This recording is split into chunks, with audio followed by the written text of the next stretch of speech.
To our amazing viewers at Cheating Tales Lab, we'd love to hear, which part of the world are you joining us from? Let us know. Now, let's dive into today's story. Chapter 1. The Golden Cage. Malcolm Sharp stood in the marble foyer of the Vance estate, watching his 4-year-old daughter Emma chase fireflies across the manicured lawn. The setting sun painted everything gold, but Malcolm felt only cold. 3 years ago, he'd been a different man. A Marine Corps captain with 2 tours in Afghanistan, Malcolm had built a successful security consulting firm from nothing. He was disciplined, strategic, and had learned to read people the way most people read books. Those skills had served him well in combat zones and boardrooms alike. Then he'd met Shelby Vance at a charity gala. She'd been stunning, elegant in a way that made other women look cheap by comparison. Blonde hair that fell in perfect waves, green eyes that sparkled with intelligence, a smile that could sell ice to Eskimos. She'd approached him directly, unusual for someone of her social standing. They'd talked for hours.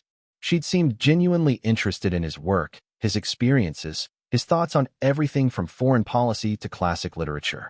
"You're different from the trust fund babies I usually meet," she told him that night. "You've actually done something with your life." They'd married within a year. Malcolm had thought he was the luckiest man alive. He'd been wrong.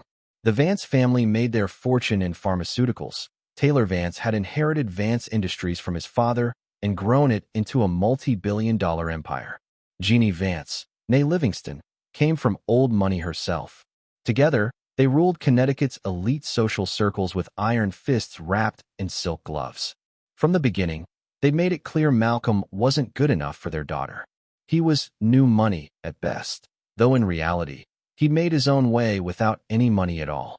His father had been a high school teacher, his mother, a nurse. Good people, but not their kind of people. "Mother wants us to move into the East Wing," Shelby had announced 6 months into their marriage. "She's had it completely renovated. Custom everything." Malcolm had wanted to refuse, to maintain their independence in the modest but comfortable home he'd bought before they met. But Shelby was pregnant with Emma, and he'd convinced himself it was temporary. Just until the baby came. Just until they got on their feet. That was 3.5 years ago. Now, Malcolm's company was gone. Shelby had convinced him to bring Taylor on as an investor, and within 18 months, the Vances had systematically dismantled everything he'd built. Clients were poached. Contracts mysteriously fell through. Key employees were hired away with offers Malcolm couldn't match. When his company finally collapsed, Taylor had bought the remaining assets for pennies on the dollar. "Don't be dramatic, Malcolm," Shelby had said when he'd confronted her. "Daddy was just trying to help. You should be grateful he saved you from total bankruptcy." Malcolm had wanted to leave then, but Emma had just turned 3, and Shelby's lawyers had made it brutally clear.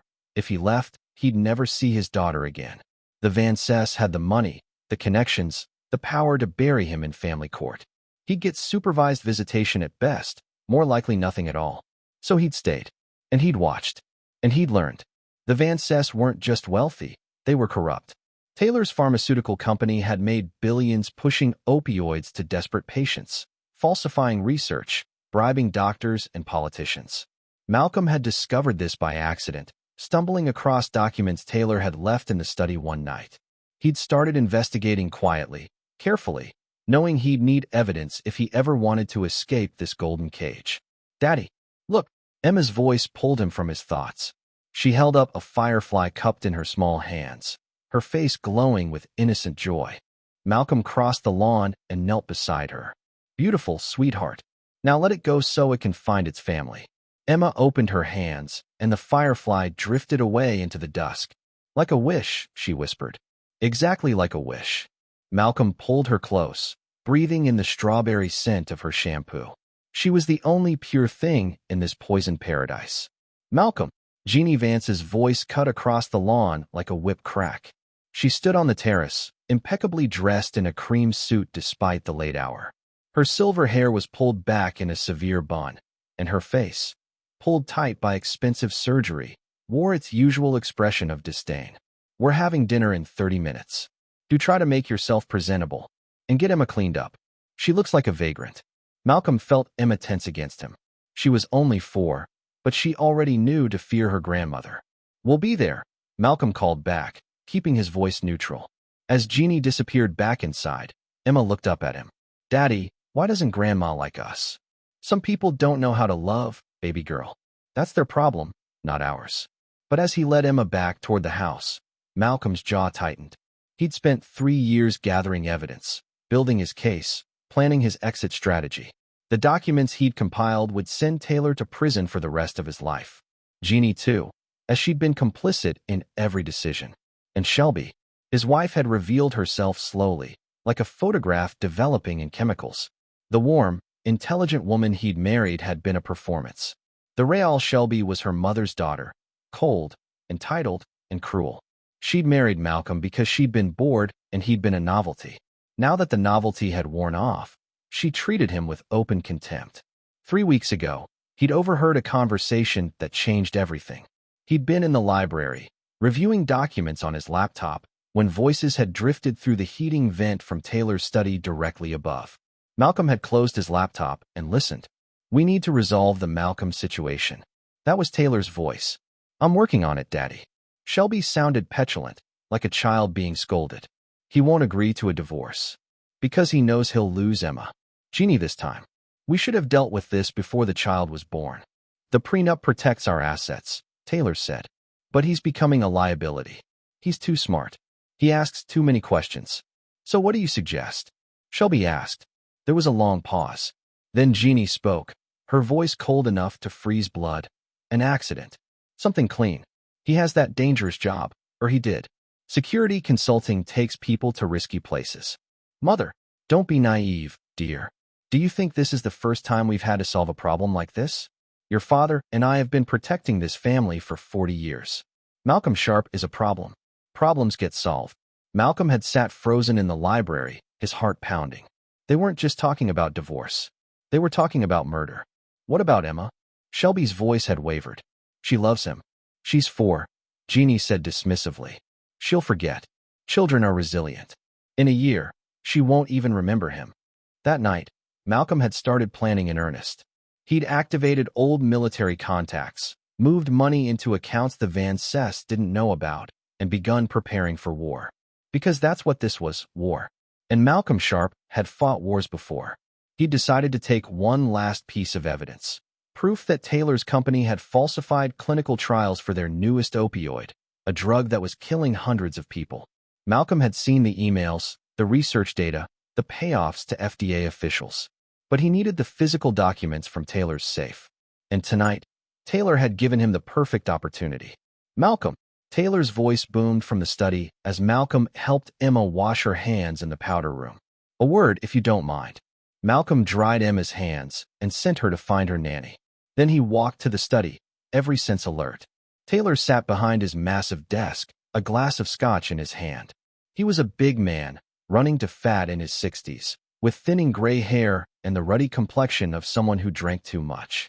But his eyes were sharp and calculating. "Close the door," Taylor said. Malcolm did, noting the position of the security cameras. They covered most of the room, but there was a blind spot near the bookshelves. He discovered it months ago. "I have a proposition for you," Taylor began. "I know things have been difficult. You've made sacrifices for this family, and I appreciate that. So I'm prepared to make you a very generous offer. I'm listening. Next week, we're flying to our place in Aspen for a family vacation. Just the 5 of us. Me, Jeannie, Shelby, you, and Emma. Quality time, away from all this." He gestured vaguely at the world beyond his study. "While we're there, I'd like to discuss your future with the company. I'm thinking of creating a position for you. Vice President of Special Operations. Salary, benefits, the works. All you'd need to do is sign a few documents." Malcolm kept his face neutral, but his mind was racing. This was it, the trap. Get him on the private plane, isolated in Aspen, have him sign documents that would either incriminate him or sign away his parental rights. And if he refused? An accident. Something clean. "That's very generous," Malcolm said carefully. "Can I think about it?" Of course, of course. We leave Tuesday morning. Let me know by tomorrow." Taylor's smile didn't reach his eyes. "I really do hope you'll accept, Malcolm. It would be unfortunate if you didn't." The threat was barely veiled. Malcolm nodded and left the study. His mind was already working through scenarios, contingencies, counters to their moves. He'd spent 3 years being underestimated by these people. They thought he was broken, neutered, trapped. They were about to learn how wrong they were.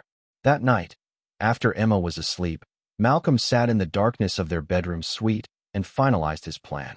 He'd worn a wire to dinner, recorded Taylor's offer with all its implications. He'd already copied the contents of Taylor's safe using a security exploit the old man didn't know existed. He had evidence, he had contacts, and he had training they couldn't imagine. But most importantly, he had something they'd never understand: love for his daughter that transcended wealth, status, or self-preservation. Malcolm Sharp was going to war, and he was going to win. Chapter 2. The Trap Closes. The next 3 days passed in a carefully choreographed dance. Malcolm played the part of the defeated son-in-law, accepting Taylor's offer with appropriate gratitude. He packed for Aspen, helped Emma choose her favorite toys, and smiled through family dinners where the Van Cess discussed their upcoming trip with barely concealed anticipation. But behind the facade, Malcolm was preparing.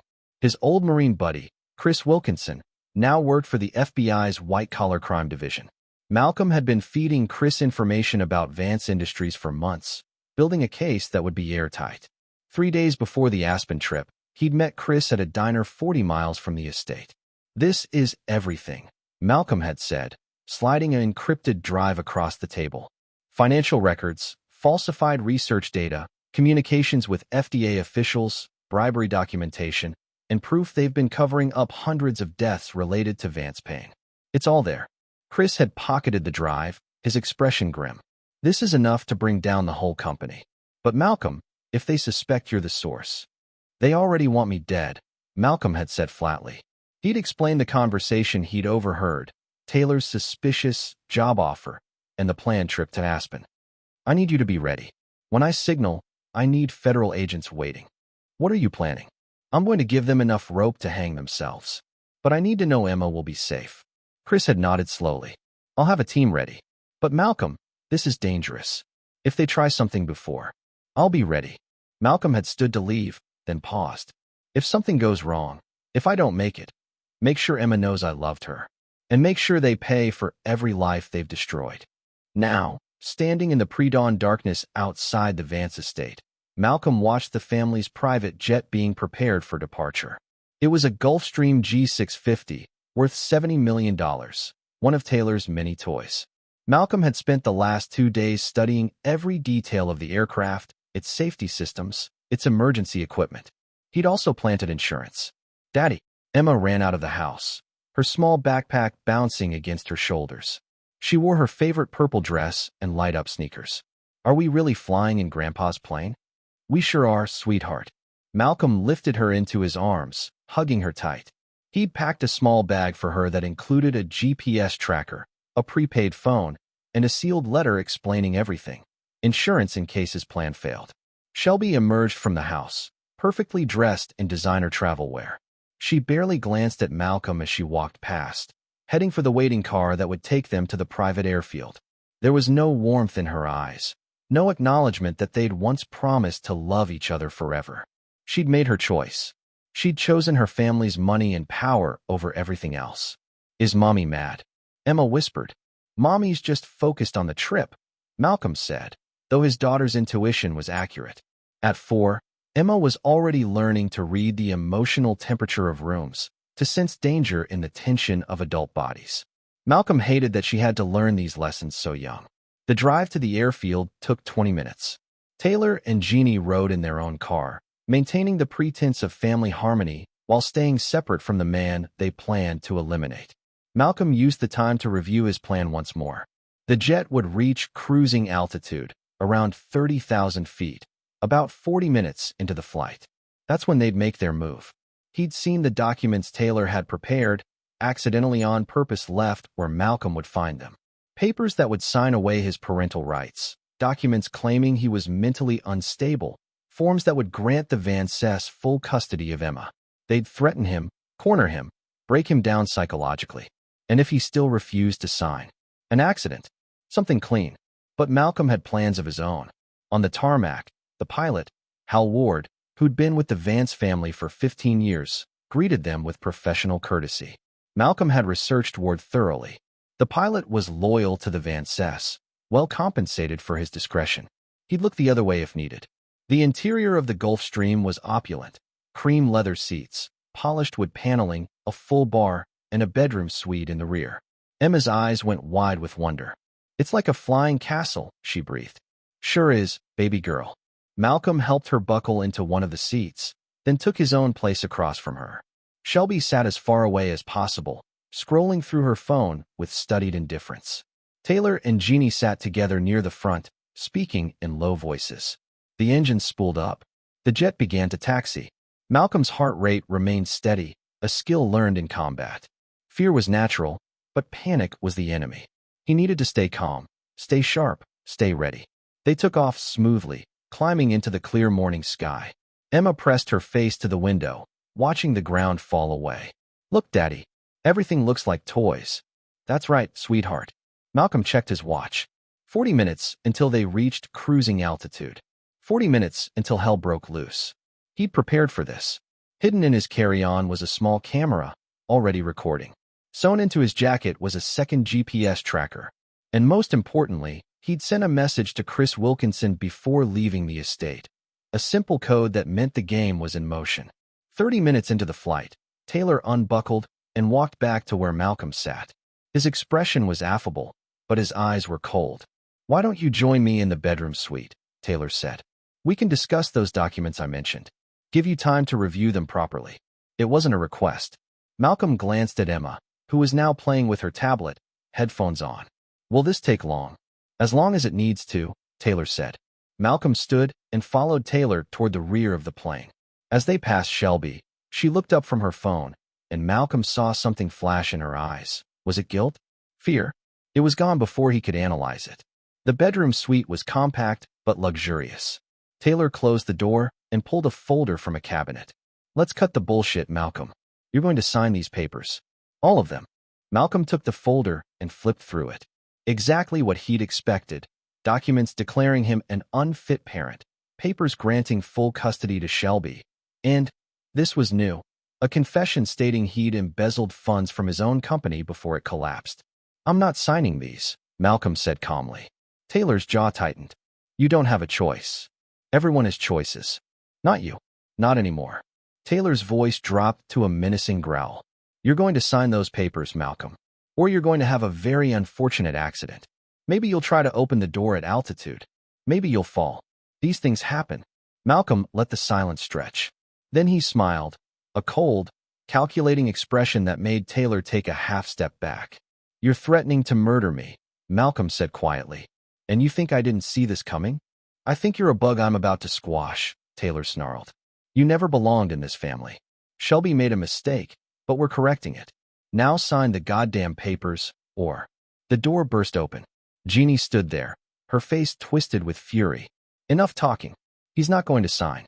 I knew he wouldn't. Weak men always choose pride over sense." Behind her, Shelby appeared. And behind Shelby, Emma. Malcolm's blood ran cold.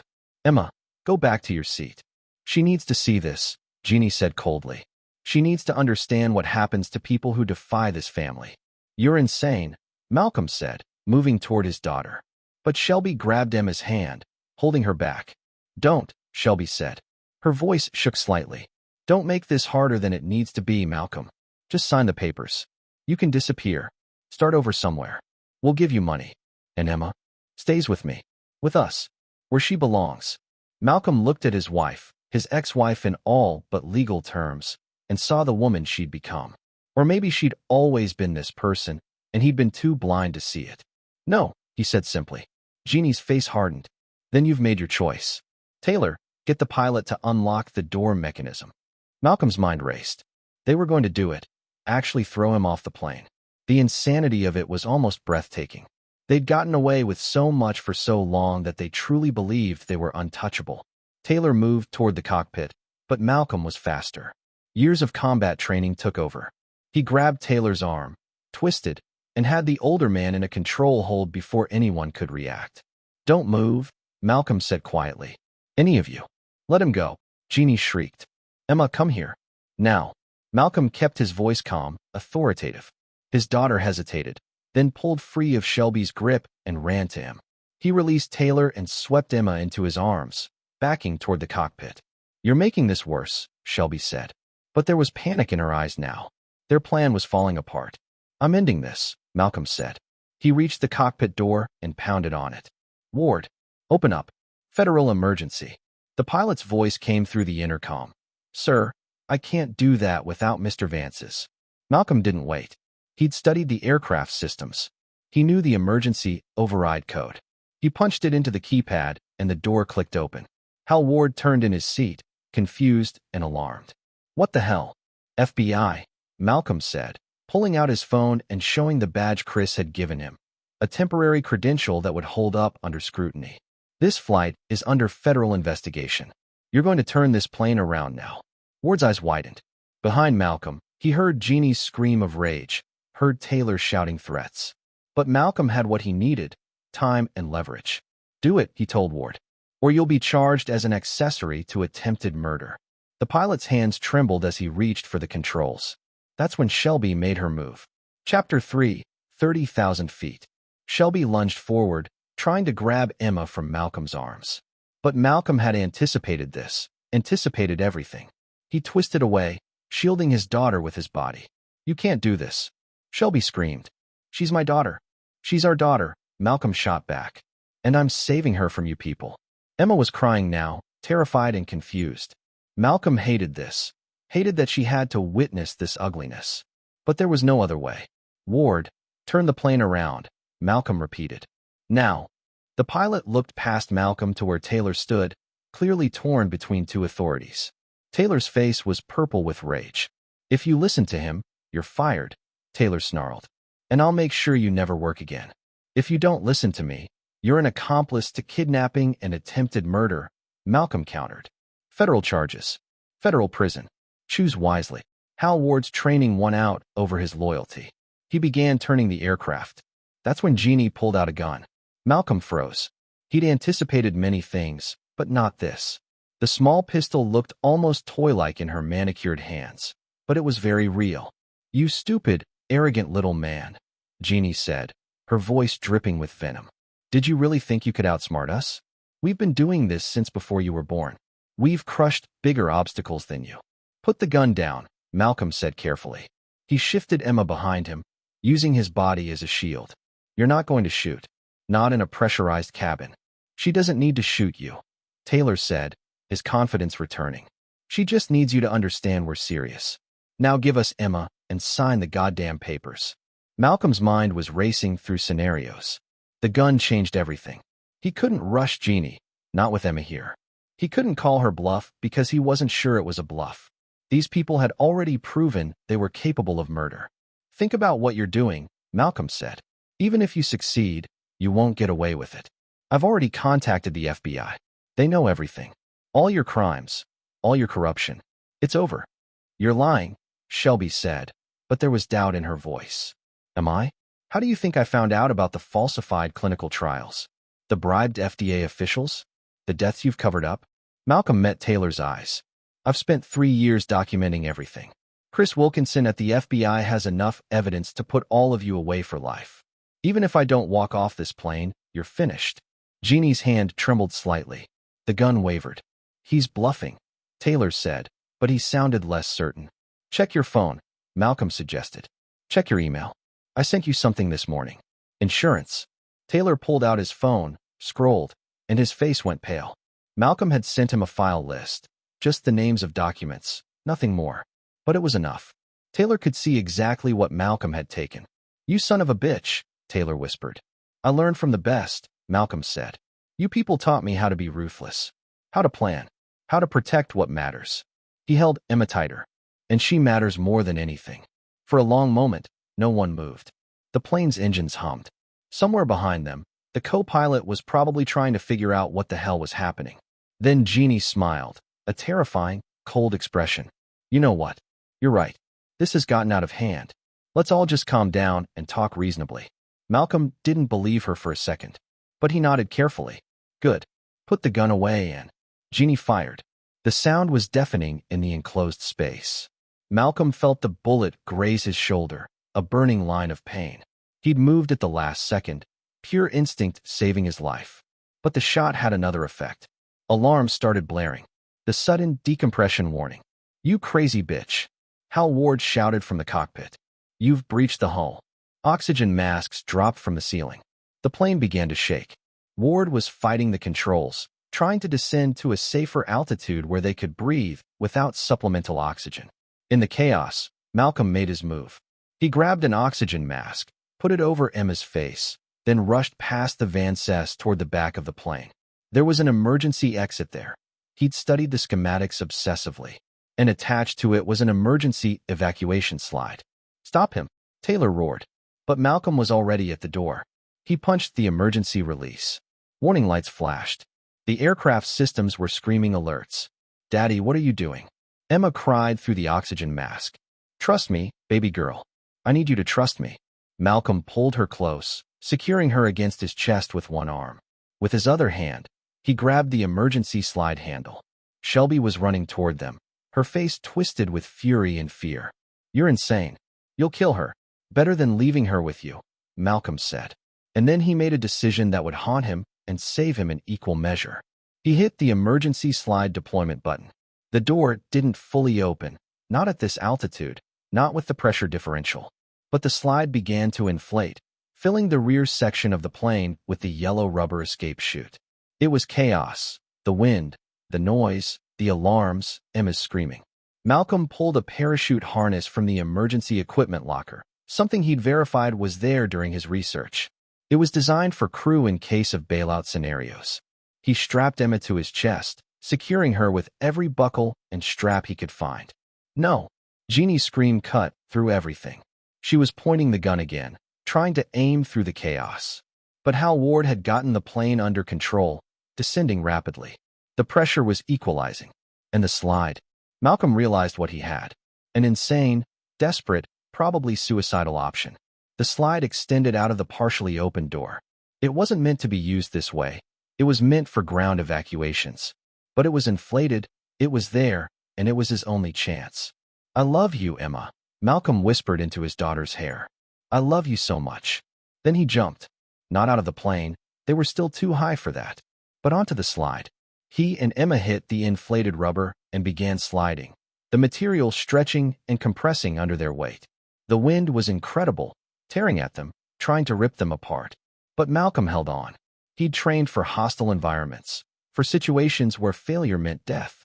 He wrapped himself around Emma, protecting her with every ounce of his strength. The slide, still attached to the plane by its tether system, stretched out behind the descending aircraft like a bizarre yellow tail. They slid down its length, the material burning Malcolm's back even through his jacket. "Daddy!" Emma's voice was lost in the wind. Malcolm could see them in the doorway, Taylor, Jeannie, Shelby, staring in shock and horror. Jeannie raised the gun one more time, but the wind made aiming impossible. The plane continued to descend. 15,000 feet. 10,000 feet. The slide stretched further, the forces incredible. And then, as they reached 8,000 feet, the slide's attachment point gave way. They were falling. But they were falling with an inflated emergency slide wrapped around them like the world's strangest parachute. The rubber material billowed and caught air, slowing their descent. It wasn't a real parachute. The landing was going to be hard, possibly fatal. But it was a chance. Malcolm saw the ground rushing up. They were over rural Connecticut, farmland and forests. He steered the slide as best he could toward a wooded area, hoping the trees would break their fall. "Close your eyes, baby," he shouted to Emma. "Close your eyes and hold on to Daddy." They hit the tree line with tremendous force. Branches snapped and cracked. The slide tore and deflated. Malcolm felt ribs break, felt pain explode through his body. But he kept his grip on Emma, kept his body between her and the impact. They crashed through the canopy and hit the ground hard enough to knock the air from Malcolm's lungs. For a moment, everything went dark. Then, slowly, consciousness returned. Malcolm was lying on his back in a forest clearing, the tattered remains of the emergency slide draped over them like a yellow shroud. Every part of his body screamed in agony. But Emma was moving against his chest, crying but alive. "Daddy, Daddy, wake up." "I'm here, baby girl," Malcolm managed. He unstrapped her with shaking hands, checking her over for injuries. Bruises, definitely.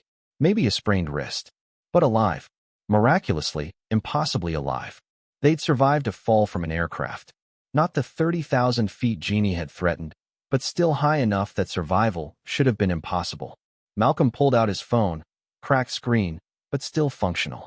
He had signal. He dialed Chris Wilkinson's number. "Chris, it's Malcolm. We're alive. Track my GPS and send everyone. The Van Cest just tried to murder me and my daughter. I have it all recorded. Everything. Jesus Christ, Malcolm. I'm tracking you now. Where? Just hurry. And Chris, make sure they don't land that plane. Arrest them the second they touch down. All of them." Malcolm ended the call and pulled Emma close. They sat there in the forest, waiting for rescue, while overhead, the Vance family's private jet continued toward whatever destination they planned, not knowing that their world was about to end. Malcolm allowed himself a grim smile. He'd told them he was going to war. Now they were going to learn what happened when you went to war with a Marine. Chapter 4. The Reckoning Begins. 6 hours later, Malcolm sat in a Connecticut State Police barracks, his ribs taped and his shoulder bandaged, watching through one-way glass as federal agents arrested Taylor Vance on the tarmac of Hartford Brainerd Airport. Emma slept in the next room, under the watchful eye of a victim advocate. The doctors had examined her thoroughly. Minor bruises, nothing more. The emergency harness Malcolm had strapped her into had saved her life, along with his body shielding her through the fall. They were calling it a miracle. Malcolm called it preparation meeting opportunity. "That was the single most insane thing I've ever witnessed," Chris Wilkinson said, standing beside Malcolm. The FBI agent looked like he'd aged 5 years in the last 6 hours. "When you said you'd give them rope to hang themselves, I didn't think you meant literally jumping off a plane." "The slide was rated for that altitude," Malcolm said. Technically, you should both be dead. But we're not." Malcolm watched as federal agents led Taylor toward a waiting van, the pharmaceutical magnate's face purple with rage and disbelief. "And now they're finished." Chris pulled out a tablet and swiped through documents. "We've frozen all Vance Industries accounts. Seized their properties. The evidence you provided. Malcolm, this is massive. We're talking about one of the biggest pharmaceutical fraud cases in U.S. history. The falsified trials, the bribery, the covered-up deaths. There are at least 300 fatalities directly linked to Vance Payne that they knew about and buried." 317, Malcolm said quietly. "I counted. 317 people who'd taken Vance Payne for legitimate pain management and ended up addicted or dead. People with names, families, lives. All sacrificed to the Van Cest greed." "What about Shelby?" Malcolm asked. Chris's expression grew complicated. "She's claiming she didn't know about the fraud. Says she was just as much a victim as you were." Malcolm laughed bitterly. "She knew. She was on the board of directors. She signed off on the falsified reports." "Can you prove it?" "Yes." Malcolm pulled out his own phone, the one he'd kept hidden from the Van Cest, the one with all his backup recordings and documents. "I recorded board meetings. She was there. She voted yes on covering up the clinical trial problems. It's all here." Chris took the phone, scrolling through files. His expression grew darker with each passing moment. "This is... Jesus, Malcolm. You've been recording for 3 years. I learned in the Marines, document everything. Assume everyone's lying.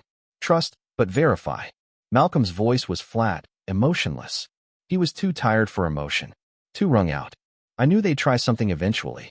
I just didn't think they'd actually try to throw me off a plane." "About that." Chris pulled up another file.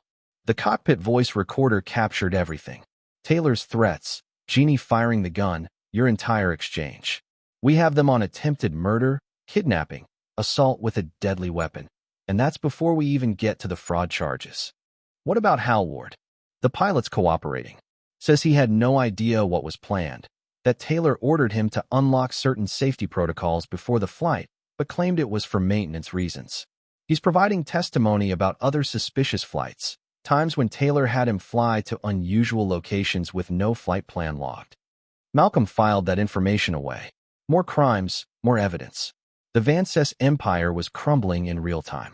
"There's something else," Chris said carefully. "Jeannie Vance is asking to make a deal." Malcolm's head snapped up. "What kind of deal?"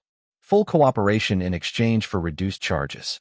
She's claiming Taylor masterminded everything, that she was coerced, that she feared for her life. She's willing to testify against him." "That's bullshit. She was the one who pulled the trigger. She was the one who suggested killing me in the first place." Malcolm's hands clenched into fists. I heard her say it. An accident. Something clean. Those were her exact words. We have that recording too, Chris assured him. But she's a wealthy white woman in her 60s with expensive lawyers. Juries sometimes. No deals. Malcolm's voice was hard as iron.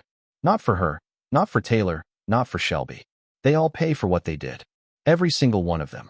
Chris studied him for a long moment. You've changed, Malcolm. You're harder than when we served together. They made me harder. Malcolm stood, wincing as his ribs protested. I gave them 3 years of my life. 3 years of watching them destroy people without consequence. 3 years of being told I wasn't good enough, that I didn't matter, that I was disposable. He turned to face his old friend. I'm done being disposable. And I'm done letting people like them walk away. A knock on the door interrupted them. Another FBI agent entered, a woman with sharp features and an efficient demeanor. Agent Wilkinson? Shelby Vance's lawyers are here. They want to negotiate custody arrangements for Emma Sharp. Malcolm's blood ran cold. No. Malcolm, Chris began. No. She tried to kill me. She stood there and watched while her mother shot at me. She held Emma while they threatened to throw us both off a plane. Malcolm's voice rose. She doesn't get custody. She doesn't get visitation. She doesn't get anything except a prison cell.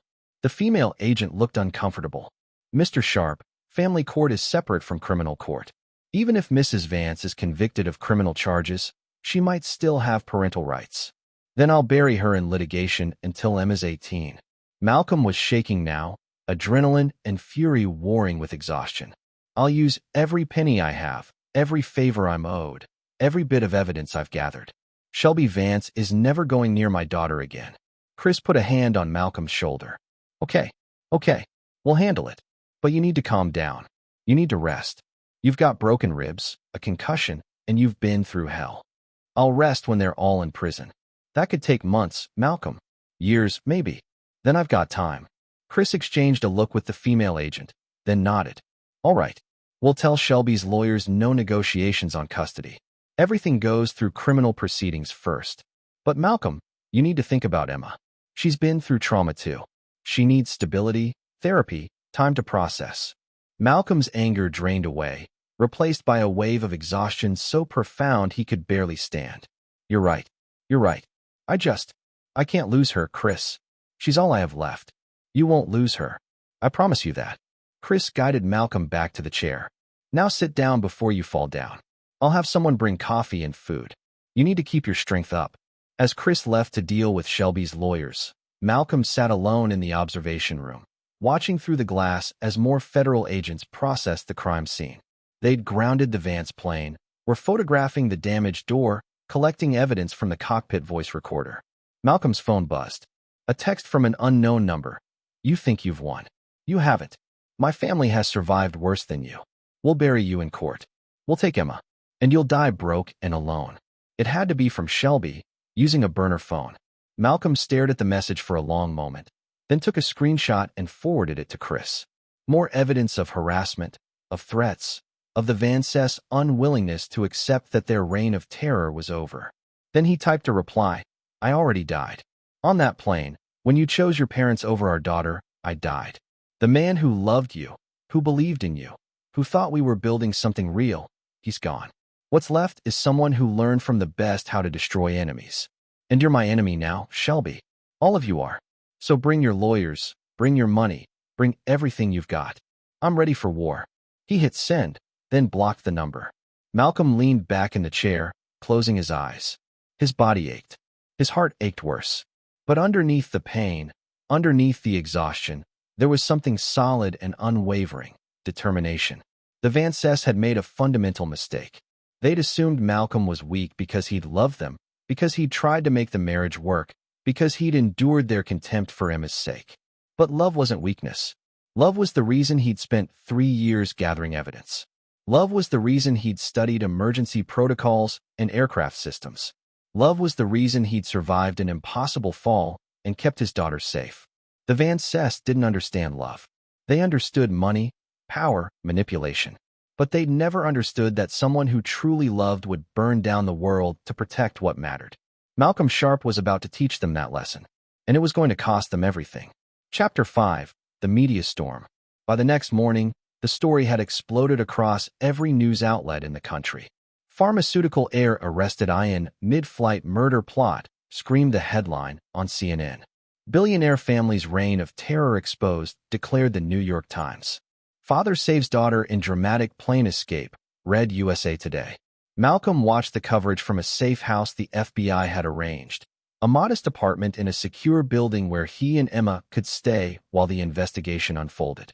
Emma was in the bedroom, playing with toys Chris had brought, blissfully unaware of the media frenzy swirling around them.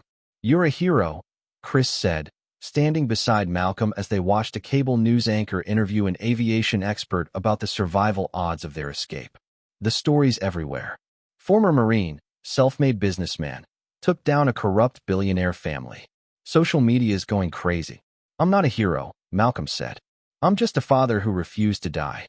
Well, the public disagrees. Chris pulled up his laptop, showing Malcolm the trending hashtags. Hashtag Justice for Malcolm.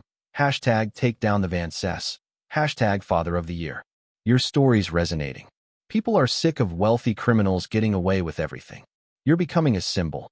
Malcolm scrolled through the posts. Thousands of people sharing their own stories of being crushed by powerful families, of losing loved ones to pharmaceutical companies' greed, of David versus Goliath battles that usually ended with David dead and Goliath richer. But there were other posts too. Criticism. Questions. Conspiracy theories. Something doesn't add up. How did he survive that fall? Sounds like a publicity stunt. Nobody's that lucky. Probably lying about the whole thing. The Van Cess are good people. I worked for them for years. Malcolm pointed to that last one. They're going to try to paint me as the villain. They've got money, connections, PR firms. Let them try, Chris said. We've got evidence. Recordings. Physical proof. The plane's voice recorder alone is enough to convict them 20 times over. And the fraud case is ironclad. 317 deaths, Malcolm. The families are already organizing, filing wrongful death suits. The Van Cess are going to be drowning in litigation for the rest of their lives. A knock at the door made them both tense. Chris checked the security camera feed, then relaxed. It's the prosecutor, Linda Buchanan. She's good, tough as nails, doesn't lose cases. Linda Buchanan was a woman in her 50s with steel gray hair and sharp, intelligent eyes. She carried herself with the confidence of someone who'd spent decades putting criminals behind bars. She shook Malcolm's hand with a firm grip. "Mr. Sharp, I've reviewed your evidence. It's impressive, comprehensive, almost obsessive. I had 3 years," Malcolm said. "And you used them well." She sat down, pulling out her own tablet. "I'm prosecuting the fraud case personally. Federal charges, conspiracy to defraud the FDA, falsification of clinical trial data, bribery of federal officials, and approximately 300 counts of negligent homicide related to Vance Payne deaths. Taylor and Jeannie Vance will likely die in prison. Shelby Vance will serve significant time as well." "What about the attempted murder charges?" Malcolm asked. "That's being handled by the Connecticut State Attorney's Office. They have the plane recordings, your testimony, Emma's testimony, though we'll try to minimize her involvement, and physical evidence from the aircraft. It's another slam-dunk case. Shelby's lawyers are going to argue she was coerced," Chris said. "That she feared her parents, that she didn't actually participate in the assault." Linda's smile was cold. "Then we'll play the recording where she laughs and tells you to fall like the trash you are. Hard to claim you were coerced when you're actively participating." Malcolm felt a grim satisfaction. He'd caught that moment on his hidden recording device, Shelby's mask slipping completely, revealing the cruelty underneath. It was the evidence that would destroy any sympathy jury might have for her. "What's the timeline?" Malcolm asked. "Grand jury convenes next week for the fraud charges. The attempted murder case will take longer, probably 3 to 6 months before trial. In the meantime, I need you to be careful.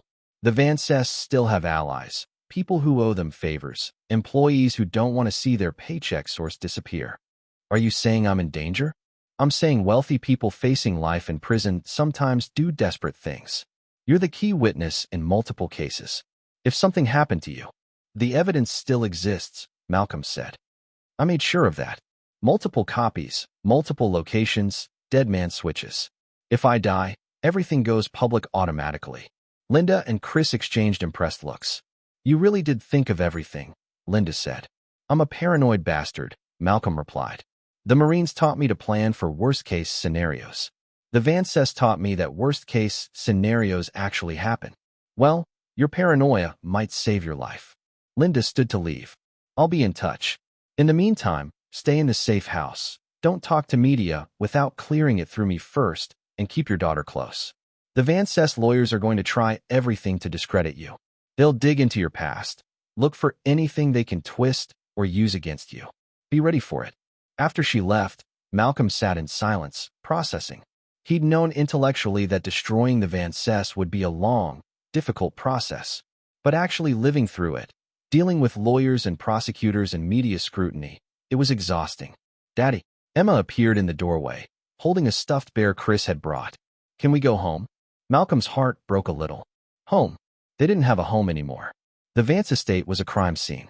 His old house had been sold years ago. Everything they'd built was gone. Not yet, sweetheart, he said gently. But we'll find a new home. Just you and me. Somewhere safe and happy. Without Mommy. The question hung in the air. Malcolm had been dreading this conversation. How do you explain to a 4-year-old that her mother tried to kill her father? That her grandparents were monsters? That the family she'd known was built on lies and corruption? Mommy made some bad choices, Malcolm said carefully. Really bad choices. She hurt people. So she has to go away for a while. Did she hurt you? Yes, baby. She did. Emma thought about this, her small face serious beyond her years. Then she climbed into Malcolm's lap, careful of his bandaged ribs, and hugged him tight. I'm glad you didn't die, Daddy. Me too, sweetheart. Me too. They sat like that for a long time, father and daughter, survivors of a war that most people couldn't imagine. Outside, the world was watching their story unfold. Inside, they were just two people trying to figure out how to move forward. Malcolm's phone buzzed. Another text, this time from a number he recognized. Maurice Livingston, one of his old employees from the security firm. They'd stayed in occasional contact after the company collapsed. Malcolm, I saw the news. I'm so sorry about everything. If you need anything, testimony, character witness, whatever, I'm here. You were a good boss. The best I ever had. Those bastards destroyed something real, and I'll help you make them pay. Malcolm read the message twice, feeling something warm kindle in his chest. Not everyone had abandoned him when the Vances destroyed his company. Some people remembered. Some people still believed in him.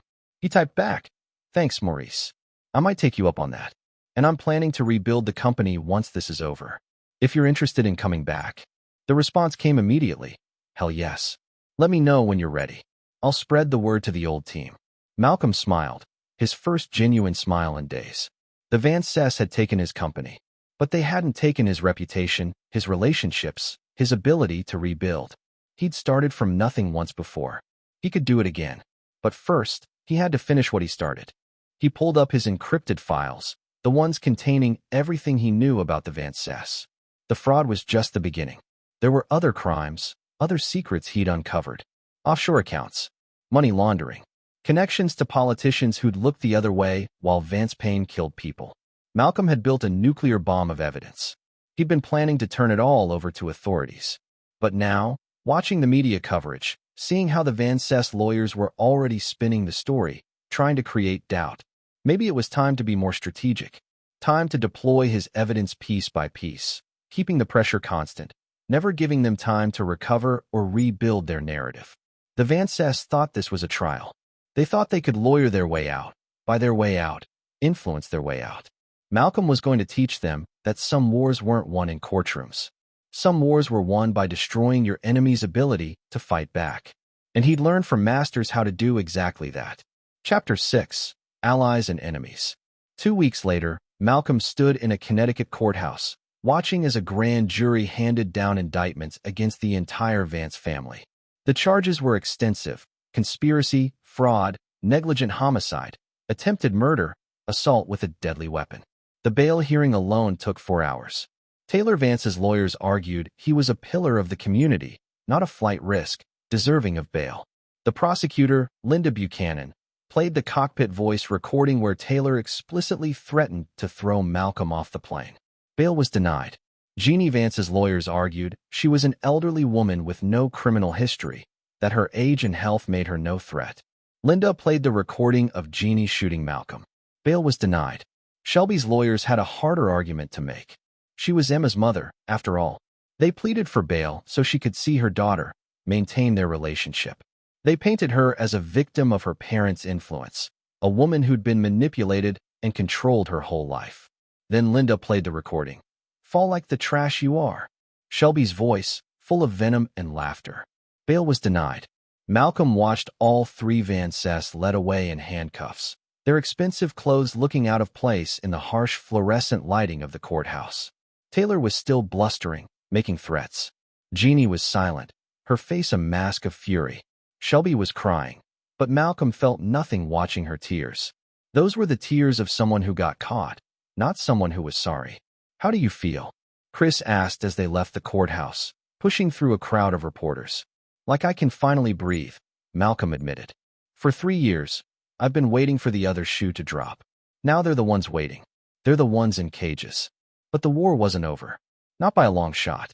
The next month brought new challenges. Malcolm had to testify before the grand jury about the fraud case, detailing how he'd discovered the falsified clinical trials, the bribed officials, the covered-up deaths. He spent 6 hours answering questions, providing context for thousands of pages of evidence. The media coverage intensified. More families came forward, people whose loved ones had died because of Vance Payne. The wrongful death lawsuits multiplied. 50 cases, then 100, then 200. The Vance Industries stock price collapsed. The company itself was being dismantled, assets seized to pay future settlements. Malcolm watched the empire burn, feeling no sympathy. 317 people had died. These families deserved justice. But the Van Cess weren't going quietly. Their lawyers launched a coordinated assault on Malcolm's character. They claimed he'd seduced Shelby deliberately, married into the family to steal their wealth. They dug up his military records, trying to paint him as unstable, violent, prone to PTSD-fueled rage. They found old colleagues willing to say he'd been difficult to work with, demanding, obsessive. "It's all bullshit," Chris assured him, reviewing the opposition's filings. "They're throwing everything at the wall hoping something sticks. But you've got combat medals, commendations, a spotless record. And the employees they found who'll trash you? We've already discovered the Van Cess paid them off." Of course they did. Malcolm wasn't surprised. The Van Cess had operated the same way for decades. By what you can't intimidate what you can't buy, and destroy anything that won't cooperate. But Malcolm had allies too. Maurice Livingston wasn't the only former employee who came forward. 12 others reached out, offering testimony about how the Van Cess had systematically destroyed Malcolm's company. They provided emails, documents, records of meetings where Taylor had explicitly discussed driving Malcolm to financial ruin. "We should have spoken up before," Maurice told Malcolm when they met for coffee at a diner far from Connecticut. "We knew what they were doing to you, but we were scared. They made threats, offered bribes. Some guys took the money and stayed quiet. But watching you fight back, Malcolm, it inspired us. Made us remember we're supposed to have spines." Malcolm shook his head. "I don't blame anyone for staying quiet. The Van Cess were terrifying to go up against. They had infinite resources, infinite patience. They'd spend $1 million to destroy someone over $100 grudge, just to make a point." "Had," Maurice corrected with a grim smile. "Past tense. They're done. Their company's collapsing, their assets are frozen, and they're going to prison." "You beat them, Malcolm." "Not yet," Malcolm said. "The trials haven't even started. They could still walk." "No way. Not with the evidence you've got. Not with the cockpit recordings." Maurice leaned forward. "But there's something else. Something you should know." "What?" "Some of us have been digging. Looking into other Vance Industries projects, other drugs they pushed. We found something bad. Real bad." Maurice pulled out a laptop, opened an encrypted file. 6 years ago, Vance Industries was developing a drug for Alzheimer's. They called it MindGuard. The early trials showed promise, but then something went wrong. Patients started having seizures, strokes. At least 15 people died during the trial. Malcolm's blood ran cold. "Why haven't I heard about this?" "Because they buried it. Deep. Paid off families, destroyed records, falsified the trial data to show the deaths were from natural causes. Then they shelved the drug and moved on to other projects." Maurice scrolled through documents. "But we found the original research notes. We found emails discussing the cover-up." "Malcolm, this isn't just negligence like with Vance Payne. This is active, deliberate murder. Malcolm stared at the screen, his mind racing. If this was true, and he had no reason to doubt Maurice, then the Van Cess crimes went far deeper than anyone knew. This wasn't just fraud. This was a pattern of killing people for profit, then erasing the evidence. Can I have copies of everything? Malcolm asked. Already done. Encrypted drive. Maurice slid it across the table. What are you going to do with it? Give it to Linda Buchanan. Give it to the FBI? Let them add it to the pile. Malcolm pocketed the drive. The Van Cess are going to die in prison, Maurice. I'm going to make absolutely sure of it. They finished their coffee in silence, both men processing the weight of what they'd discovered. 15 more victims. 15 more families who deserve justice. As Malcolm drove back to the safe house, his phone rang. Unknown number. He answered carefully. Hello. Mr. Sharp? A woman's voice, nervous, young. My name is Suzanne Shields. I'm a journalist with the Hartford Courant. I've been investigating the Vance family for 2 years. I'd like to talk to you. Malcolm's instincts went on alert. I'm not supposed to talk to press without clearing it through the prosecutor. I understand. But Mr. Sharp, I think we can help each other. I have information about the Van Cess that isn't in the public record. Things they did before you married into the family. Crimes that were covered up. I want to publish it, but I need someone to go on record. Someone with credibility. Why me? Because you're the only person who's ever successfully fought them. Everyone else who tried ended up destroyed, or dead, or disappeared. But you survived. You're still standing. And people believe you. Malcolm thought about the mine guard evidence sitting in his pocket. About 317 Vance Payne victims. About 15 mine guard victims.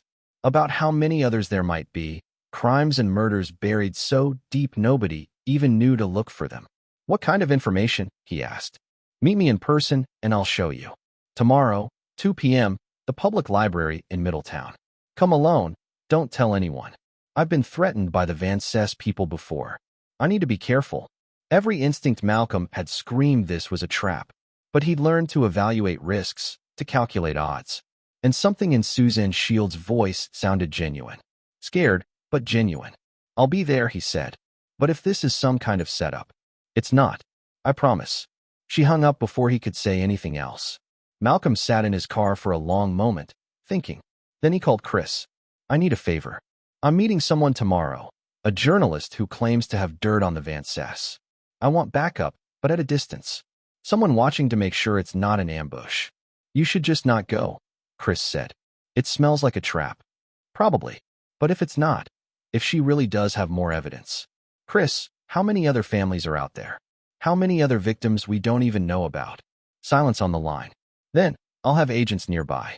Plain clothes, at a distance. You were a wire. Any sign of trouble, we move in. Thanks. Malcolm? Be careful. The Van Cess have nothing left to lose. That makes them more dangerous, not less. Malcolm thought about Taylor's face in the courtroom, the rage and desperation. About Jeannie's cold calculation. About Shelby's tears that meant nothing.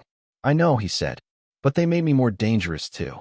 He hung up and drove back to the safe house, where Emma was waiting with her toys and her innocence.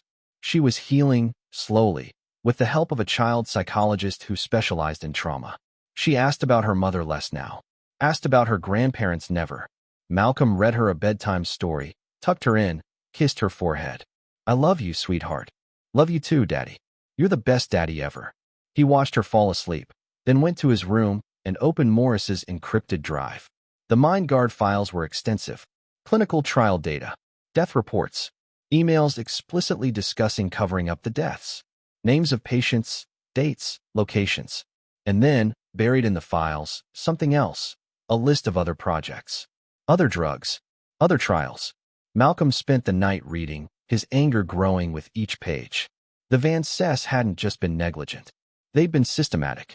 They'd treated human lives as acceptable losses in their pursuit of profit. They'd killed and covered up and killed again, over and over, for decades. By the time the sun rose, Malcolm had made a decision. He wasn't just going to put the Van Cess in prison. He was going to make sure their entire legacy burned. Every crime exposed. Every victim remembered. Every dollar of their wealth stripped away and given to the families they'd destroyed. The Van Cess had taught him to be ruthless. Now they were going to learn he'd been an excellent student. Chapter 7. The Journalist's Gift. The Middletown Public Library was busy at 2 p.m., college students studying, retirees browsing, children at story time. Malcolm scanned the reading room, spotted Suzanne Shields immediately. She was in her early 30s, dark hair pulled back, wearing jeans and a college sweatshirt. She looked up as he approached, relief crossing her face. "Mr. Sharp, thank you for coming." She had a laptop bag slung over her shoulder, clutched tight like it contained gold. "I wasn't sure you would." "I almost didn't." Malcolm sat down across from her, hyper-aware of the wire under his shirt, the FBI agents Chris had stationed around the library. "Let's skip the pleasantries. What do you have?" Suzanne opened her laptop, angled the screen away from security cameras. 3 years ago, I was assigned to write a puff piece about Vance Industries' charitable donations. Rich family gives back, that kind of thing. But while researching, I found discrepancies. Money that was supposed to go to hospitals and schools, but never arrived. Grants that were listed, but never disbursed. Embezzlement. No. Worse. She pulled up a spreadsheet. The money went to shell corporations owned by the Vances. Those corporations then paid bribes to politicians, FDA officials, medical boards. It was a money laundering operation disguised as charity. They'd donate publicly, get tax breaks and good PR, then funnel the money right back into their corruption network. Malcolm studied the numbers. Millions of dollars moving through fake charities, ending up in the pockets of people who were supposed to regulate Vance Industries. It was elegant, in a sick way. The kind of thing that would take years to untangle if anyone bothered looking. "I tried to publish this 2 years ago," Suzanne continued. "My editor killed the story. Said the Vances threatened to sue the paper into bankruptcy if we ran it. Then I started getting followed. My apartment was broken into. Nothing taken, but things moved around. Messages left. I got scared, backed off. Why come forward now? Because you prove they're not invincible. You prove they can be beaten." Her voice shook slightly. "And because I found something else. Something that made me realize I couldn't stay silent anymore." She pulled up another file. Malcolm leaned forward, reading, and felt his blood turn to ice. Jesus Christ. The document was a coroner's report from 15 years ago. Carl Stark, age 47, died of a heart attack while testifying before Congress about pharmaceutical industry practices. The report listed it as natural causes. But stapled to it was a second document, a toxicology report that had been lost and only recently resurfaced. Carl Stark had been poisoned with a substance that mimicked a heart attack. The levels in his blood were astronomical, far beyond what could occur naturally. Carl Stark was going to expose Vance Industries' fraudulent practices before Congress, Suzanne explained. His testimony would have triggered federal investigations, possibly criminal charges against Taylor Vance. Then he died suddenly, right before he could testify. Everyone assumed it was the stress. But it wasn't stress. It was murder. "How did you get this?" A source in the medical examiner's office. Someone who'd been sitting on it for 15 years, too scared to come forward. "But after seeing you survive and fight back, people are getting brave, Mr. Sharp. People are finally willing to talk." Malcolm stared at the evidence in front of him. Not just fraud. Not just negligence. Actual, premeditated murder. The Vances had killed a witness to protect themselves. "There's more," Suzanne said quietly. She pulled up a list of names. 7 other people who died suddenly while investigating or opposing Vance Industries. All ruled natural causes or accidents. But the timing is too perfect. They all died right before critical moments, right before testimony, right before publication of damaging reports, right before trials. 7 people, possibly murdered, all to protect the Vances empire. "Can you prove they were murdered?" Malcolm asked. "Not definitively, but the circumstantial evidence is overwhelming. And with Carl Stark's toxicology report, there's precedent. Reasonable doubt that the others were natural." She closed the laptop. "I'm publishing this story, Mr. Sharp, with or without your involvement. But I wanted you to have the information first. You're building a case against them.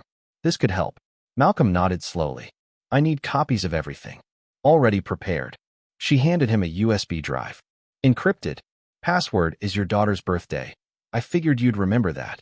"How do you know my daughter's birthday?" Suzanne smiled sadly. "I've been researching your family for a year, Mr. Sharp. I know a lot about you. I know you were a good father even when the Vances treated you like garbage. I know you built a company from nothing and they destroyed it out of spite. I know you're the only decent person in that whole toxic family. She paused. I also know you recorded everything, that you planned this for years. Some people are calling you manipulative for that. I call it smart. Some people would call it obsessive. Some people have never been trapped in a nightmare they couldn't escape. Suzanne stood to leave. My story publishes tomorrow. There'll be fallout. The Van Cess lawyers will attack me, probably sue. But I'm done being scared of them. If you could survive being thrown off a plane, I can survive a lawsuit. She left before Malcolm could respond, disappearing into the library stacks like a ghost. Malcolm sat alone with the USB drive, processing what he'd learned. 7 possible murders. Dozens of drug deaths. Hundreds of destroyed lives. The Van Cess weren't just criminals. They were monsters. Malcolm left the library, nodded to the FBI agents watching from a distance, and drove back to the safe house. But instead of going inside, he sat in the car and called Linda Buchanan. I have new evidence, he said when she answered. Multiple murders. Witness tampering via murder. A toxicology report that proves Carl Stark was poisoned. Silence on the line. Then, send me everything. I'll review it tonight. If it's legitimate, this changes the entire case.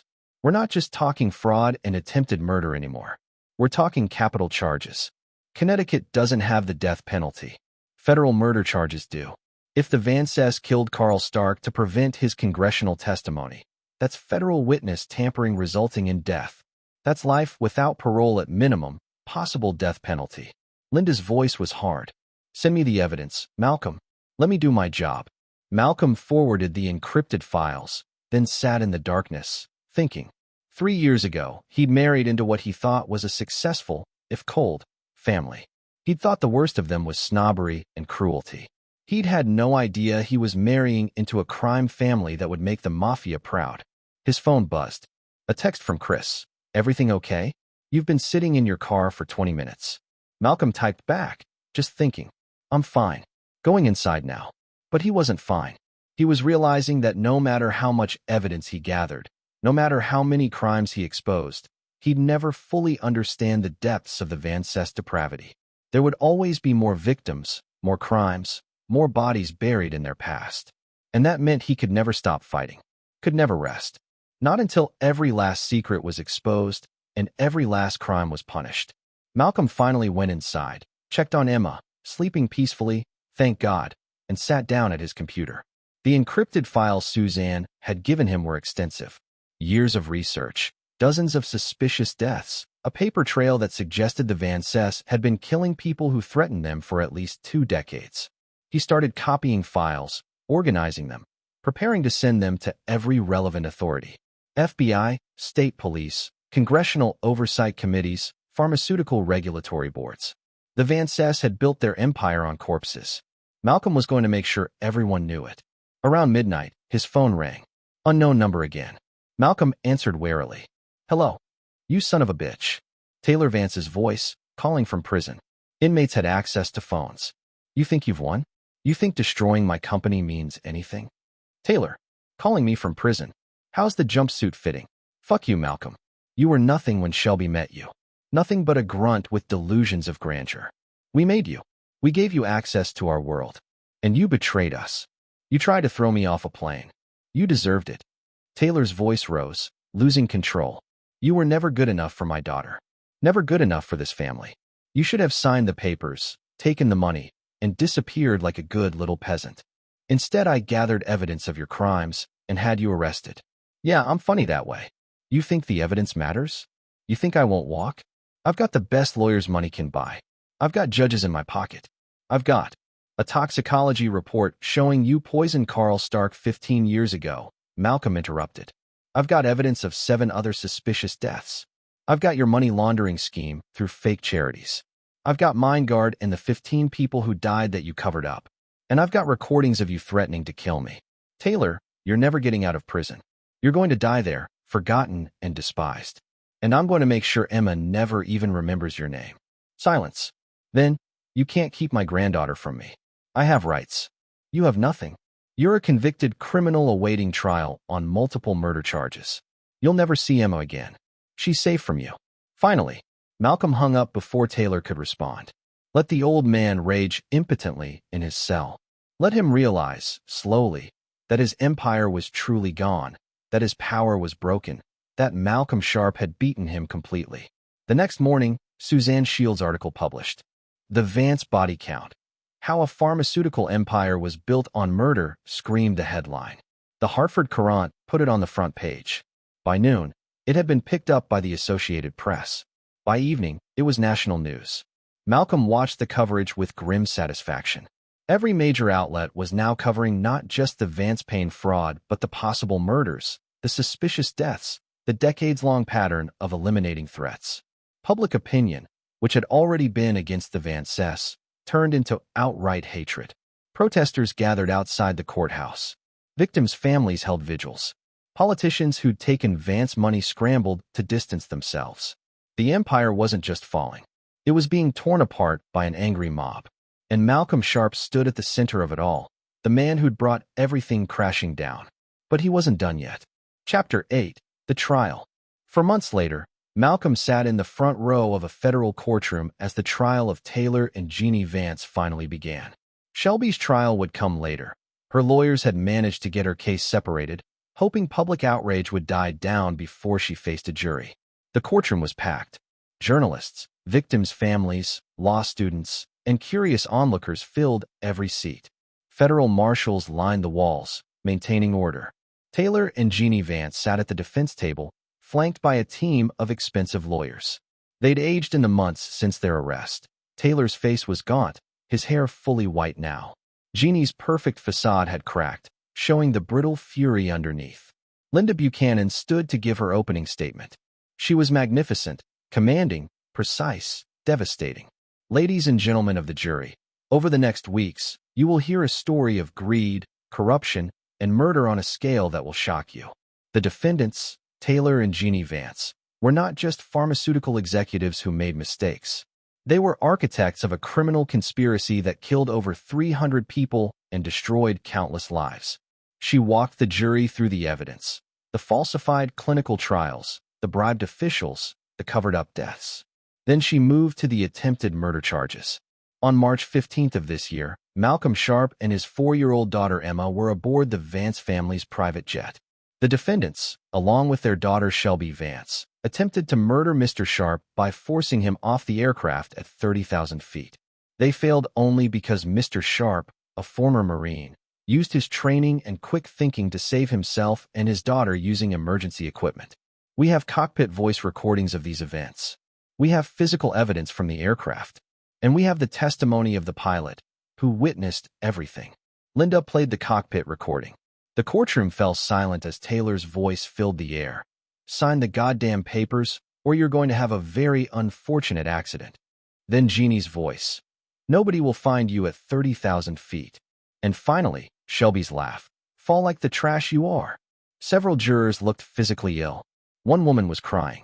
The defense attorneys tried to recover in their opening statement, painting Malcolm as a manipulative opportunist who'd seduced Shelby for her money, then turned on the family when he didn't get what he wanted.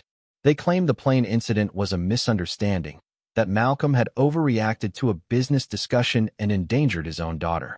But their argument fell apart when Linda called her first witness, Hal Ward, the pilot. Ward testified for 3 hours, describing how Taylor had given him unusual instructions before the flight, how he'd been told to disable certain safety protocols, how he'd witnessed the confrontation in the cabin. His voice shook as he described hearing the gunshot, the alarms, Malcolm's desperate escape. Did you believe Mr. Sharp and his daughter were in danger?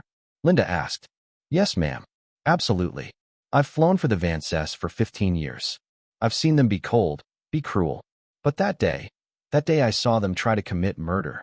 The defense tried to shake him on cross-examination, suggesting he was testifying against his former employers for immunity or money. But Ward held firm. I'm testifying because it's the right thing to do.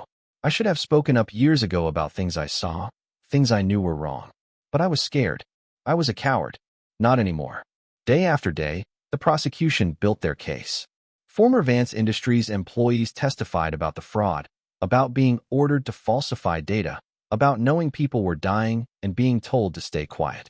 Victims' family members took the stand, describing loved ones who'd become addicted to Vance Payne, who died from overdoses or complications. Malcolm testified on day 12. He spent 6 hours on the stand, calmly walking the jury through his 3 years of gathering evidence. He showed them documents, played recordings, explained how he'd discovered each piece of the puzzle. The defense attorneys tried to rattle him, suggesting his evidence was manufactured, that he'd set up the Van Cess from the beginning. "Mr. Sharp, isn't it true you married Shelby Vance specifically to gain access to her family's wealth?" "No," Malcolm said calmly. "I married Shelby because I loved her. Or I loved who I thought she was. And when that didn't work out, you decided to destroy the family?" "No. I decided to document their crimes and protect my daughter. If the family got destroyed in the process, that was their own doing." "Convenient. Is it convenient that 317 people died because of Vance pain? Is it convenient that the Van Cess tried to throw me off a plane? Is it convenient that we have recordings of all of it?" Malcolm's voice remained level, but there was steel underneath. "I didn't destroy the Vance family. They destroyed themselves. I just made sure everyone knew about it." The defense had no response to that. The trial lasted 7 weeks. The jury deliberated for 2 days. When they returned, the verdict was unanimous, guilty on all counts. Taylor Vance showed no emotion as the verdict was read, but his hands trembled. Jeannie Vance's face twisted with rage and disbelief. In the gallery, victims' families wept with relief. Malcolm sat still, feeling a weight he'd carried for years finally lift. It wasn't over. Shelby still faced trial. There would be appeals. The civil suits would drag on for years. But this was the key victory. The cornerstone. The Van Cess had been found guilty by a jury of ordinary people who'd heard the evidence and said, "This is wrong. This is criminal. This deserves punishment." At sentencing 3 weeks later, Taylor Vance received 247 years in federal prison. Jeannie Vance received 189 years. They would die in prison, no possibility of parole. As marshals led them away, Taylor turned and looked at Malcolm one last time. His expression was pure hatred. Malcolm looked back calmly. He'd won. Completely, utterly, definitively. Outside the courthouse, reporters swarmed Malcolm. He'd prepared a statement, worked on it with Linda Buchanan to make sure he said everything that needed saying. "I want to thank the jury for their service and their courage. I want to thank the prosecutors, the FBI, the police, and everyone who helped bring justice.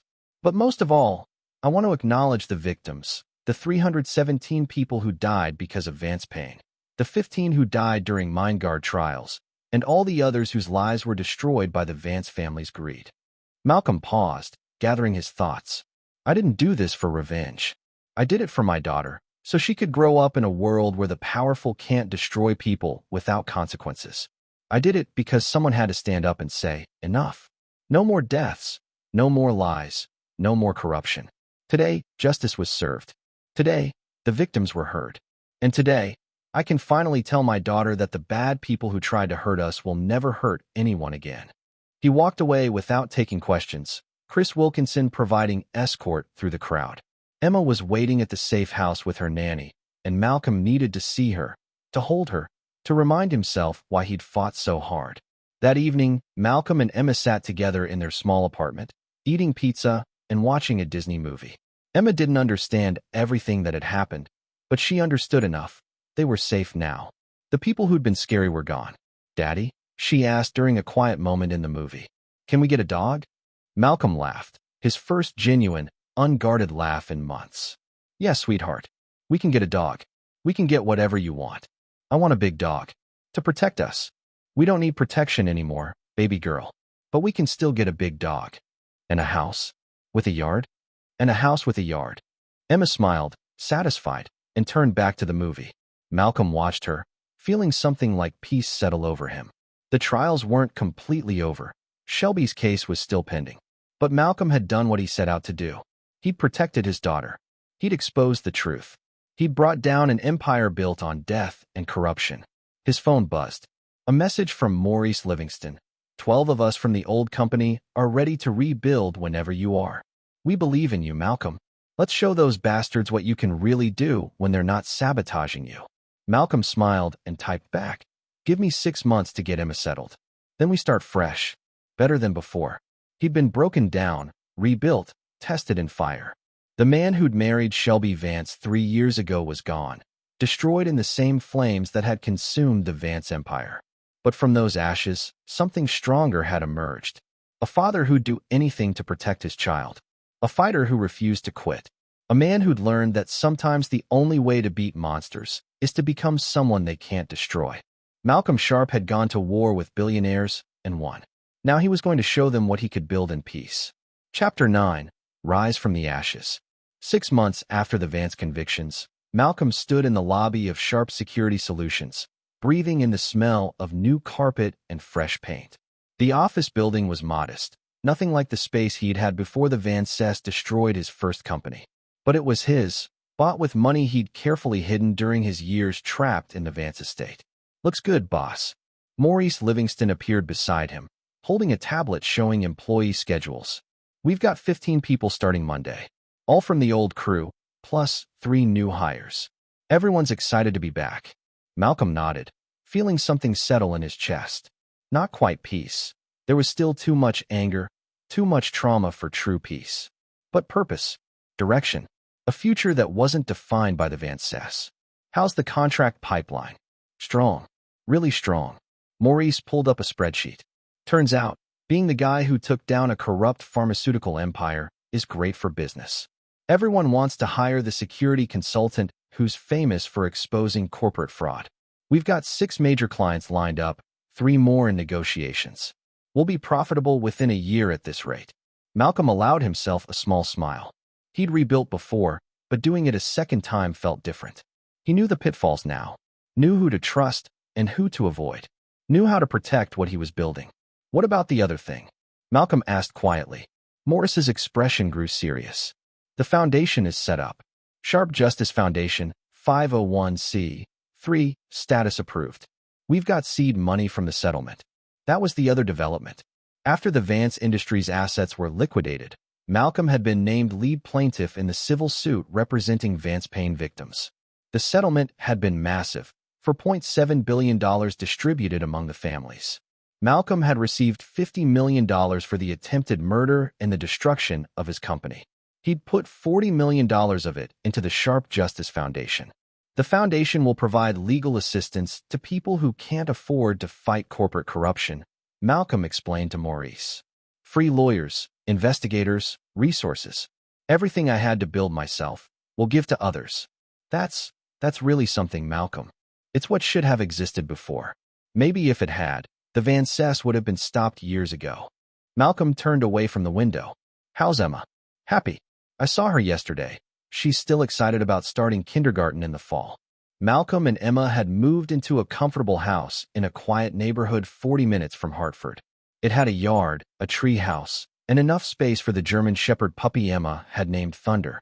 They'd spent the last 6 months healing together, therapy for both of them, building routines, creating a life that had nothing to do with the Vances.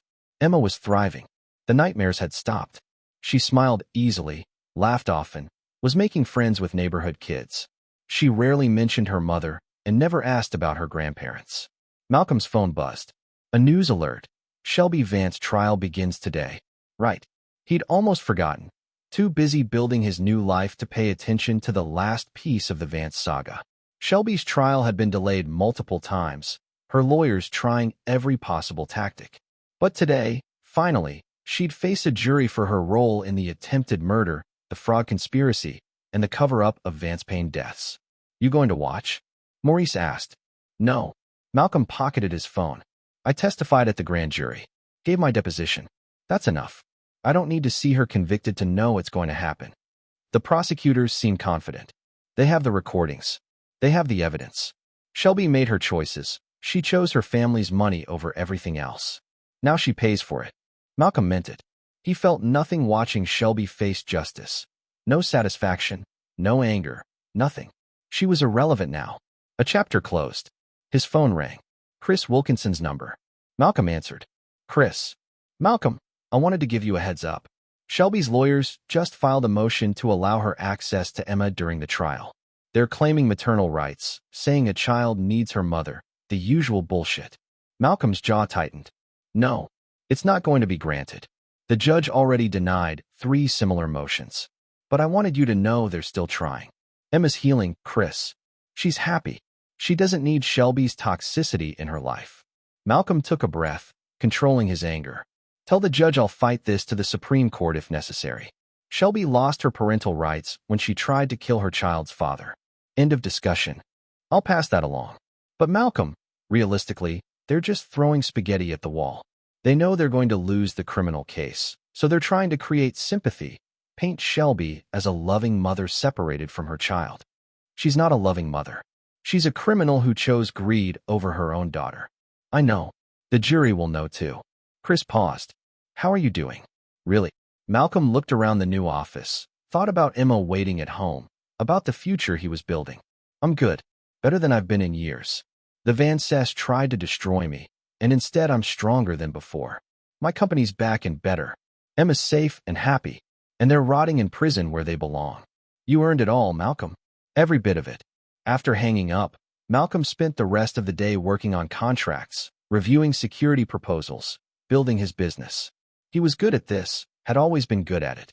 The Van Cess had taken it away temporarily, but they hadn't destroyed his skills or his reputation. If anything, they'd made him famous. The man who brought down the Van Cess had a certain ring to it. At 6 p.m., Malcolm drove home. Emma burst out the front door as he pulled up, Thunder the German shepherd bounding beside her. Daddy, Daddy. Thunder learned a new trick. Malcolm spent the evening watching his daughter train her dog, helping with homework, making dinner. Normal, domestic, peaceful things that he'd once taken for granted. Now he treasured every moment. After Emma was asleep, Malcolm sat on the back porch with a beer, watching fireflies dance across the yard. His phone showed news updates about Shelby's trial. Opening statements had been dramatic, apparently. The prosecution had played the Cockpit recordings again. Shelby had cried on camera, claiming she'd been coerced. Malcolm didn't believe her for a second. Neither would the jury. 3 weeks later, the verdict came in. Shelby Vance, guilty on all counts. Sentencing was set for a month later. Malcolm read the news while drinking his morning coffee, felt a momentary satisfaction, then moved on with his day. He had a meeting with a major client, then Emma's school play that evening, then dinner with Maurice and some of the old crew. The Van Cess no longer defined his life. They were just criminals he'd helped put in prison, relevant only as cautionary tales. At Shelby's sentencing, Malcolm did attend. Not for closure, he'd found that already, but because he wanted Shelby to see him, to see what he'd become while she'd been rotting in prison awaiting trial. He wore an expensive suit, custom-tailored. Looked healthy, strong, successful. He sat in the gallery with Emma's picture in his pocket, a reminder of what he'd protected. Shelby was led in wearing an orange jumpsuit, her hair pulled back severely, no makeup. She'd lost weight, looked haggard. Her eyes found Malcolm immediately. He stared back calmly. No hatred, no triumph. Just nothing. She was nothing to him now. The judge sentenced her to 47 years in federal prison. She'd be 75 when she got out, if she got out.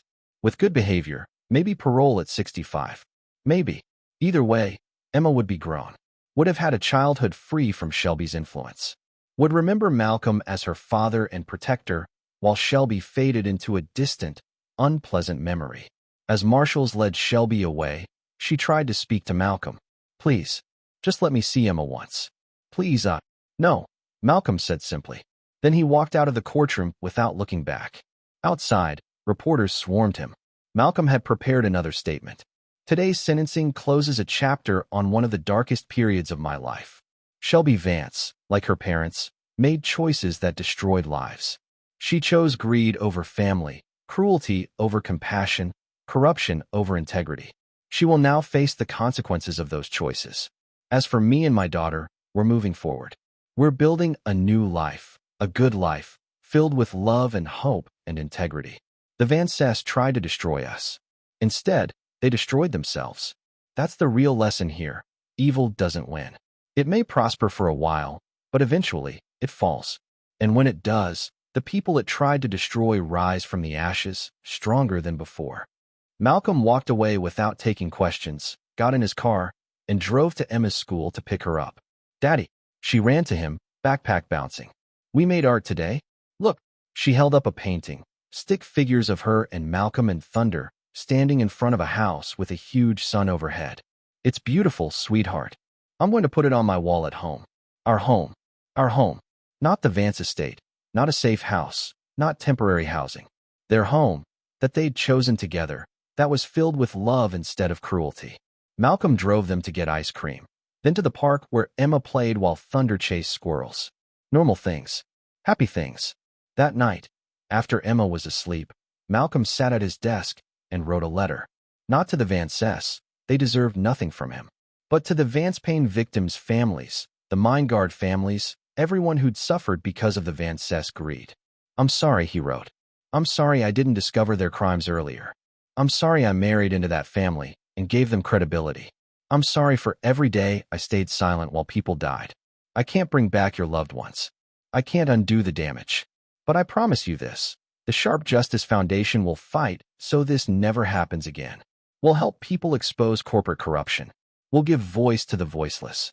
We'll make sure the next Malcolm Sharp doesn't have to fight alone for 3 years before getting justice. Your loved ones didn't die in vain. Their deaths exposed evil that had been hidden for decades. And that evil has been destroyed. Malcolm sealed the letter. He'd send copies to every family tomorrow, and sat back, feeling something close to peace. The war was over. He'd won, not just by putting the Vances in prison, but by refusing to let them break him, by protecting Emma, by rebuilding what they destroyed, by turning pain into purpose. Malcolm Sharp had gone to war with billionaires and won. But more importantly, he'd learned that winning wasn't about revenge. It was about surviving, healing, and building something better from the ruins. He'd taught Emma that monsters could be beaten, and he'd taught himself that sometimes the best revenge was living well. The Vances would spend the rest of their lives in prison, forgotten and despised. Malcolm would spend the rest of his life free, successful, and loved. In the end, that was the greatest victory of all. Epilogue. 5 years later, Malcolm stood in a congressional hearing room, testifying before the Senate Subcommittee on Pharmaceutical Oversight. Emma, now 9 years old, sat in the gallery with Chris Wilkinson, watching her father with pride. Mr. Sharp, the committee chairman said, your foundation has helped expose 17 major cases of pharmaceutical fraud in the past 5 years. You've recovered billions in damages for victims and sent dozens of corrupt executives to prison. What drives you? Malcolm thought about it, then answered honestly. I remember what it felt like to be powerless. To know something was wrong, but not have the resources to fight back. I remember being told I was nothing, that I didn't matter, that powerful people could destroy me without consequences. He paused. The Sharp Justice Foundation exists so nobody else has to feel that way. So the next person who discovers corruption has somewhere to turn. So David actually beats Goliath sometimes. The committee members nodded. One senator spoke up. We're considering legislation that would provide federal funding for organizations like yours to help expose corporate fraud. Would the Sharp Justice Foundation accept such funding? Absolutely. Every dollar we get goes toward helping people who can't fight for themselves. Malcolm smiled slightly. The Vances taught me that money is power. I'm making sure that power gets used for good instead of evil. After the hearing, Malcolm and Emma walked through the Capitol building, Thunder, now a trained therapy dog, trotting beside them on his leash.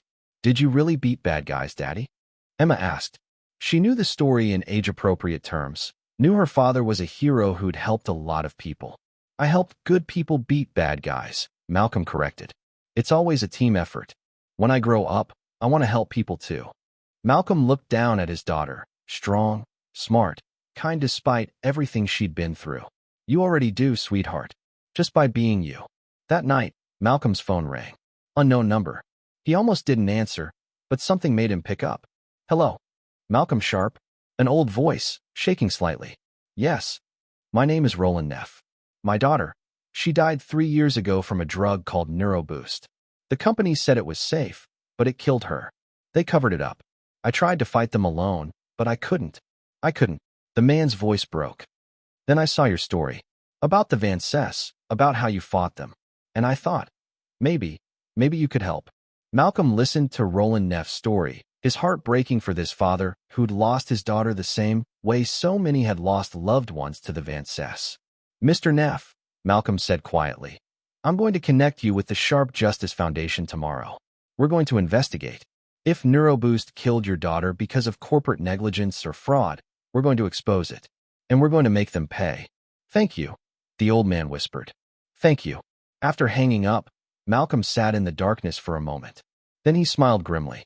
The war with the Van Cess was over. But the bigger war, the one against corruption, greed, and powerful people who thought they were above the law, that war would never end. Malcolm Sharp had learned how to fight it, and he'd spend the rest of his life making sure nobody had to fight alone. The Van Cess had tried to destroy him. Instead, they'd created their worst nightmare. Someone who knew all their tactics, who'd learned from their cruelty, who had the resources and determination to stop others like them. In the end, the best revenge wasn't destroying your enemies. It was becoming someone who made sure they could never hurt anyone again. Malcolm Sharp had done exactly that, and he was just getting started. This is where our story comes to an end. Share your thoughts in the comments section. Thanks for your time. If you enjoy this story, please subscribe to this channel. Click on the video you see on the screen, and I will see you there.